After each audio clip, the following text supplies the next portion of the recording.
Χαίρετε, γεια σας, είμαστε εδώ Safety Live επεισόδιο 2. Είμαι ο Κωνσταντίνος Μέρμιγκας και μαζί μου είναι ο Αχιλλέας Βαβαλιάς, για χαρά και από μένα. Σήμερα, αγαπητοί ακροατές, θα κρατήσουμε ένα πιο φιλικό κλίμα στη συζήτησή μας. Νομίζω θα είναι πιο ωραίο για όλους.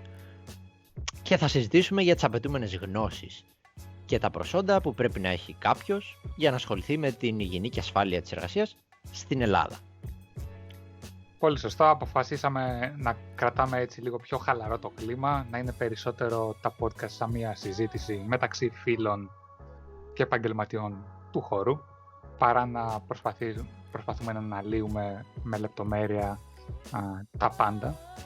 Και κάτι το οποίο νομίζουμε ότι θα βρείτε τη ροή πιο ομαλή, πιο όμορφη, θα μάθετε περισσότερα πράγματα και ελπίζουμε να τα βρείτε ενδιαφέροντα. Και ξεκινάμε. Τι χρειάζεται κανείς για να είναι τεχνικός ασφαλείας στην Ελλάδα? Τι χρειάζεται για να δουλέψει? Νόμος 3850 είναι ο βασικός νόμος περί υγιεινής και ασφάλειας εργασίας στην Ελλάδα. Ναι, νόμος 3850 2010.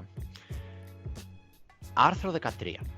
Απαιτούμενα προσόντα τεχνικών ασφαλείας ανακλάδο οικονομικής δραστηριότητας. Πάρα πολύ σαφές. Συγκεκριμένα προσόντα για να γίνει κάποιος τεχνικός ασφαλείας σε συγκεκριμένο κλάδο επιχείρησης. Ας δούμε κάποια παραδείγματα. Όταν λέμε κλάδο οικονομικής δραστηριότητας, εννοούμε διαφορετικά είδη επιχειρήσεων. Για παράδειγμα, γεωργία, βιομηχανία τροφίμων, κάποιο λατομείο, μεταλλείο, βιομηχανία ποτών, υφαντική βιομηχανία. Όλες αυτές είναι διαφορετικές οικονομικές δραστηριότητες με βάση τον νόμο 3850 και οι άνθρωποι που μπορούν να απασχοληθούν σαν τεχνική ασφαλείας δεν είναι ίδιοι σε όλες αυτές τις επιχειρήσεις. Για παράδειγμα, κάποιος ο οποίος μπορεί να εργαστεί στη γεωργία, για να είναι τεχνικός ασφαλείας πρέπει να είναι μηχανολόγος μηχανικός, ηλεκτρολόγος μηχανικός, χημικός μηχανικός, γεωπόνος ή χημικός. Αυτό όμως δεν σημαίνει ότι οι ίδιοι άνθρωποι μπορούν να εργαστούν, για παράδειγμα, σε ένα κατασκευαστικό έργο σαν τεχνική ασφαλείας. Είναι εντελώς διαφορετικές οι απαιτήσεις. Πολύ σωστά, Κωνσταντίνε, και μπορούμε να αναφέρουμε και πλέον με τη γνώση μας που έχουμε από το εξωτερικό ότι σίγουρα όλα αυτά μπορεί να ακούγονται σωστά δομημένα, αλλά επί του πρακτέου δεν έχουν καμία απολύτως λογική, διότι μπορείς να αποκτήσεις αυτές τις γνώσεις στη δουλειά. Δεν χρειάζεται να μάθεις κάτι από το πανεπιστήμιο και στην πραγματικότητα και εγώ, όντας απόφοιτος Πολυτεχνείου, μπορώ να πω ότι σχεδόν δεν έμαθα τίποτα περί υγιεινής και ασφάλειας στην εργασία, αν και είχα και μαθήματα πάνω σε αυτό και ένα μάθημα πιο συγκεκριμένα για τα συστήματα management.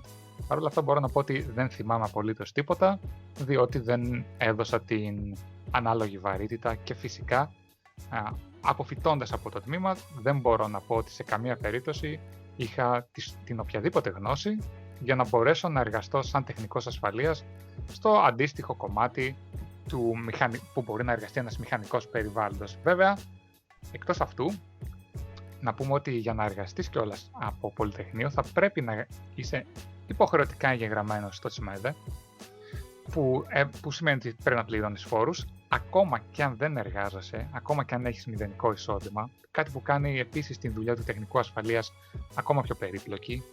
Σε πολλές περιπτώσεις πρέπει να παρακολουθείς σεμινάρια του Ελληνία από 10 έως και 100 ώρες, που επίσης δεν ξέρω αν έχει κάποια λογική σε πολλές περιπτώσεις. Μπορεί να γίνει ο ίδιος ο εργοδότης τεχνικός ασφαλείας, και αν λάβουμε υπόψη μας τα μεγέθη των επιχειρήσεων στην Ελλάδα, υπάρχουν πάρα πολλές που έχουν κάτω των 50 ατόμων επιχειρήσεις, που σημαίνει ότι ο ίδιος ο εργοδότης με ένα σεμινάριο του Σαββατοκύριακου 10 ωρών, που τα κάνουν συνήθως οι οργανισμοί που δίνουν αυτά τα σεμινάρια, μπορεί να γίνει ο ίδιος τεχνικός ασφαλείας, να πάρει την πιστοποίηση και από εκεί και πέρα να μην κάνει απολύτως τίποτα για την επιχείρησή του και να είναι νομικά σχεδόν εξασφαλισμένος, έχοντας ο ίδιος κάποια πολύ μικρή γνώση. Ναι, Αχιλλέα, έτσι είναι.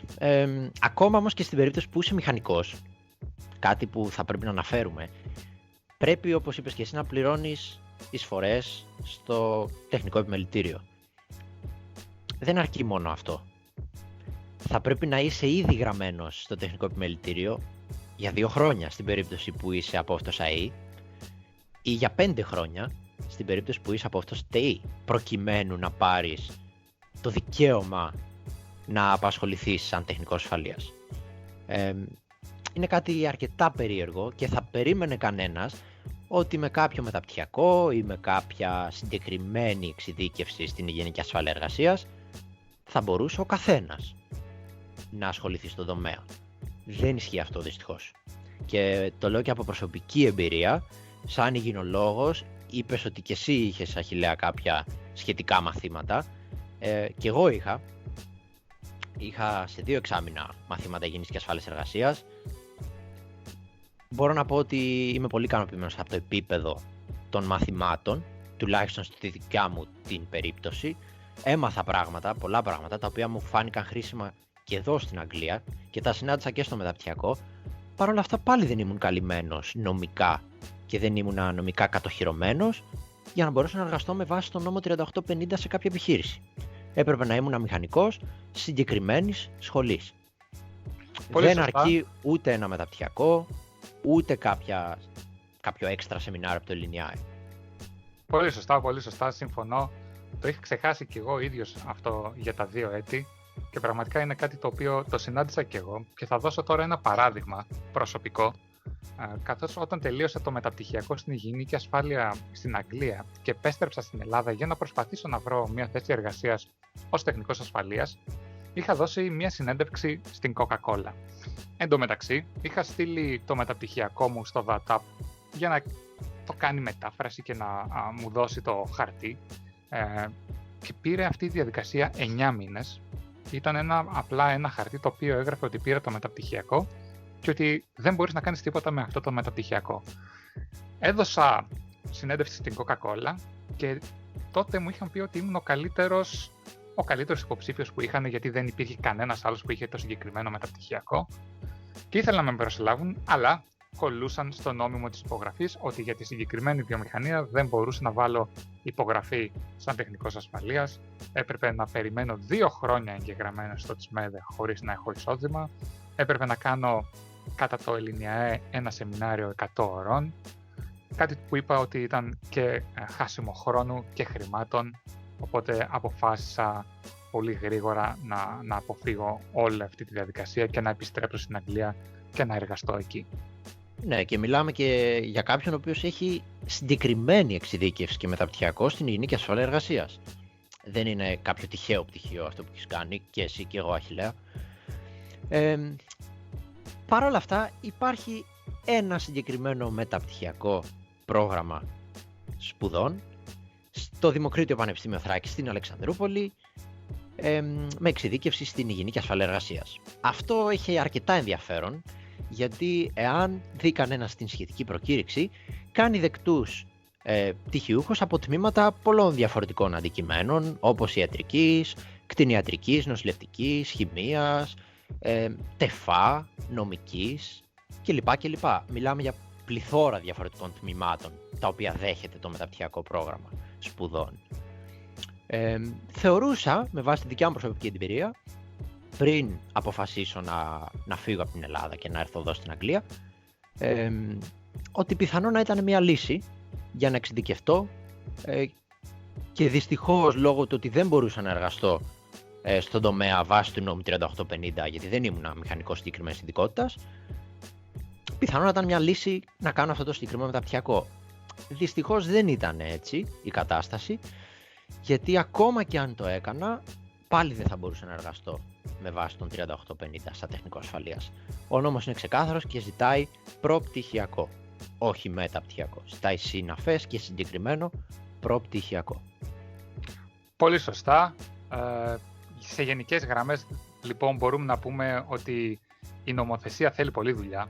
Πρέπει να εξυγχρονιστεί. Η προσωπική μου άποψη ότι πρέπει, όπως λέω, scrap τελείως, δηλαδή να καταστραφεί και να την ξαναγράψουν εξ αρχής, σαν ένα σύγχρονο κράτος, όπως ισχύει η ευρωπαϊκή νομοθεσία, η οποία ισχύει και για την Ελλάδα φυσικά, καθώς είμαστε στην Ευρωπαϊκή Ένωση, και να παλέψουμε για μεταπτυχιακά τα οποία είναι γραμμένα στα αγγλικά, ώστε να μπορούμε να πάρουμε πιστοποιήσεις από παγκόσμιους οργανισμούς όπως είναι το IOS, και να βρούμε αναγνωρίσεις όχι μόνο στην Ελλάδα, αλλά και σε ευρωπαϊκό επίπεδο, ώστε να μπορούμε να δουλεύουμε σε ευρωπαϊκά project κτλ. Προσωπική μου άποψη, ξαναλέω, θέλουμε πολλή δουλειά σε αυτόν τον τομέα, πολλή αναγνώριση, αγώνα, αλλά νομίζω ότι αν συνεργαστούμε και σαν τεχνική ασφαλείας, νομίζω ότι θα μπορούσαμε να το καταφέρουμε. Κάτι τελευταίο κλείνοντας από εμένα, να πω ότι ο ιατρός εργασίας δεν έχω καταλάβει ακόμα τι κάνει στην Ελλάδα. Είναι ένας όρος ο οποίος δεν υπάρχει στο εξωτερικό πουθενά. Στην Ευρώπη, στην Αγγλία δεν τον έχω συναντήσει σε καμία άλλη χώρα. Και πραγματικά, αν έχουμε κάποτε τη δυνατότητα να έχουμε κάποιον ιατρό εργασία στο podcast αυτό, να μας πούν συγκεκριμένα ποιες είναι οι διαφορές μεταξύ αυτών και πού βρίσκονται και αυτή τη δουλειά και πώς δουλεύει ένας ιατρός εργασίας. Από εμένα, πολλούς χαιρετισμούς. Θα τα πούμε στο επόμενο podcast, στο οποίο θα σας εξηγήσει ο Κωνσταντίνος ποια θα είναι η θεματολογία. Ως τότε, stay safe. Ναι, λοιπόν, πριν κλείσουμε, Αχιλλέα, σε γενικές γραμμές να πω κι εγώ ότι κατά τη γνώμη μου η νομοθεσία περιορίζει πολύ άτομα με γνώσεις, με μεταπτυχιακά συγκεκριμένα, ακόμα και με το ίδιο το μεταπτυχιακό, όχι από το εξωτερικό, από την Αλεξανδρούπολη, από το Δημοκρίτιο Πανεπιστήμιο Θράκης, στην Υγιεινή και Ασφάλεια Εργασίας, πάλι δεν μπορείς να εργαστείς σαν τεχνικό ασφαλείας. Δυστυχώς είναι πολύ περιοριστική η νομοθεσία. Χρειάζεται κάποιον εξυγχρονισμό, κάποια αναθεώρηση. Θα μιλήσουμε για όλα αυτά στα επόμενα επεισόδια των podcast. Στο επόμενο επεισόδιο θα αναλύσουμε τι ισχύει όσον αφορά τις απαιτούμενες γνώσεις και προσόντα στην Αγγλία, στην Ευρώπη, στον υπόλοιπο κόσμο και στην Κύπρο, που πιστεύω ότι θα έχει ένα αρκετά μεγάλο ενδιαφέρον να δούμε. Μέχρι τότε βρείτε μας στο LinkedIn, επικοινωνήστε μαζί μας, κάντε μας ό,τι ερωτήσεις θέλετε, πείτε μας αν σας άρεσε, κάντε κάποιο σχόλιο κάτω από το LinkedIn, από το YouTube και το βίντεο, subscribe, like, share, stay safe, τα λέμε στο επόμενο podcast. Γεια χαρά.